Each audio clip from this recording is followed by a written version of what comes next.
আমি তো রাষ্ট্রের দায়িত্বকে সচেতন করতে পারি, কোনোভাবে যাতে তারা অবহেলা না করতে পারে সেই বিষয়ে সতর্ক করতে পারি এবং সেটিকে কেন্দ্র করে আমরা আন্দোলন করতে পারি। তা আমার সংগঠনের নেতাকর্মীরা যখন প্রচার প্রচারণা করবে, তাদের তো সংগঠনের কর্মী হিসেবেই করবে।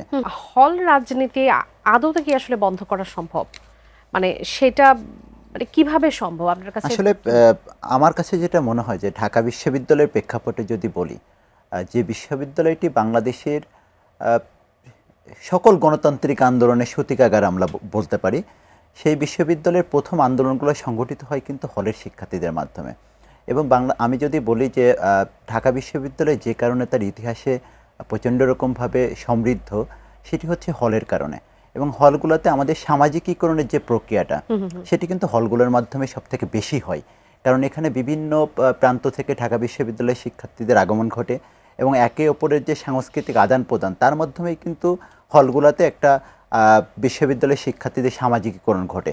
এখন দেখেন এটি কোনোভাবেই সম্ভব না হলগুলোতে, কারণ এই যে ধরুন শিবিরের কথাই যদি বলি, তারা তাদের রাজনৈতিক কার্যক্রমগুলো গোপনে তাদের রাজনৈতিক কার্যক্রম করে। এখন আপনি কিন্তু কোনোভাবেই শিবিরের এই রাজনীতিকে বন্ধ করতে পারবেন না, বরঞ্চ এই রাজনীতিকে শিবিরের রাজনীতিতে উৎসাহ প্রদান করা হয় যদি হলের রাজনৈতিক কার্যক্রম বন্ধ করার কোনো ধরনের অপচেষ্টা করা হয়। কিন্তু আমরা যেটা মনে করি, এই ধরনের অপচেষ্টা ঢাকা বিশ্ববিদ্যালয়ের শিক্ষার্থীরা এই চেষ্টার আমরা তো ফলাফল দেখলাম যে উপঢৌকনের একটা রাজনীতি শুরু হয়ে গিয়েছিল কিছুদিন আগে একটি ওয়েলফেয়ার কেন্দ্রিক একটা সেন্টার, একটি রাজনীতি আমরা দেখেছি যে তারা যেটিকে রাজনীতি না বলে সেবামূলক রাজনীতি, কিন্তু এটি কিন্তু আমাদের জন্য অত্যন্ত ভয়াবহ একটি ব্যাপার। এই কারণে আমি ছাত্র সংগঠন হিসেবে আমার দায়িত্ব হওয়ার কথা কি, আমি রাষ্ট্রকে কিংবা বিশ্ববিদ্যালয় প্রশাসনকে আমি আমার অধিকারের জন্য, শিক্ষার্থীদের অধিকারের জন্য চাপ প্রয়োগ করব। শিক্ষার্থীদের ভয়েস হিসেবে আমি কিন্তু তাদের কাছে কথা বলবো বা তাদের সমস্যাগুলো নিয়ে প্রশাসনের কাছে উপস্থাপন করব।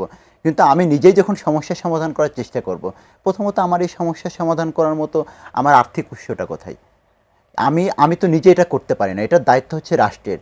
কিন্তু আমি নিজে যখন আমার নিজের কাঁধে এই ধরনের দায়িত্ব নিয়ে নেব, তখন কিন্তু রাষ্ট্র আমাদের প্রতি একটা অনীহা তৈরি হবে বা রাষ্ট্রের দায়িত্বকে সেটিকে অবহেলা করা হবে।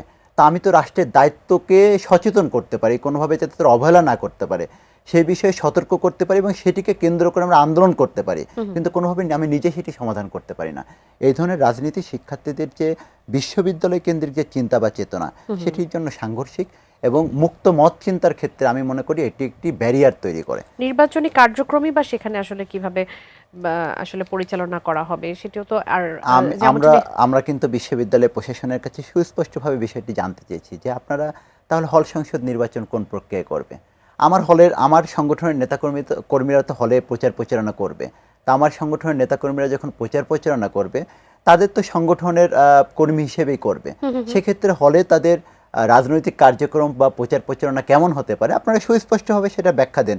কিংবা আপনার ঢাকা বিশ্ববিদ্যালয়ের যে অধ্যাদেশ 1973 সালের, সেই অধ্যাদেশ অনুযায়ী যেটি অনুযায়ী ঢাকা বিশ্ববিদ্যালয় পরিচালিত হয়, তাহলে সেখানে আপনারা ব্যাখ্যা করেন যে এই আইন অনুযায়ী হলে আমরা কোন ধরনের কার্যক্রম পরিচালনা করতে পারি।